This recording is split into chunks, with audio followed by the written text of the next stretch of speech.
En face du château de Versailles aux grandes écuries royales, un camion orange. En son fort, simulateur, casque de réalité virtuelle et écrans interactifs.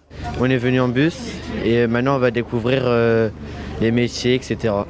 En vrai, j'ai appris plein de trucs.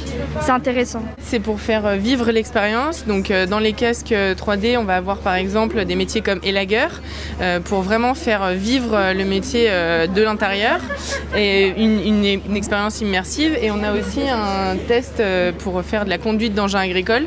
Donc voilà, c'est vraiment immersif. Des outils pour renseigner les jeunes au métier du vivant, mais pas seulement. Tout est aujourd'hui très informatisé et il y a beaucoup d'exploitants qui gèrent leur exploitation presque d'un bureau et avec des écrans pour gérer la traite des vaches, l'alimentation, etc. Donc c'est ça qui intéresse aussi les jeunes et contrairement à ce qu'on pourrait croire, c'est vraiment très technologique. Il y a des drones, il y a toutes ces choses-là qui sont aujourd'hui et qui intéressent énormément les jeunes. Les classes de collèges et lycées sont divisées en deux groupes. L'un se focalise sur la pratique, l'autre échange sur les métiers de l'enseignement agricole qui assure aujourd'hui 90% d'insertion professionnelle. Typiquement, il y a des métiers qu'on ne pense pas à trouver dans les établissements agricoles. Ça va être le service à la personne, les filières de la vente.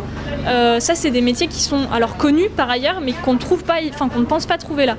Et après, il y a des métiers qui sont moins connus, tout ce qui va être viticulture par exemple, arboriculture, un petit peu des sections de la production, mais spécifiques. Après son escale dans la Cité Royale, le camion mis en place par le ministère de l'Agriculture et de l'Alimentation se rendra à Chartres, puis sera stationné à Paris, porte de Versailles, pendant les 10 jours du Salon international de l'agriculture.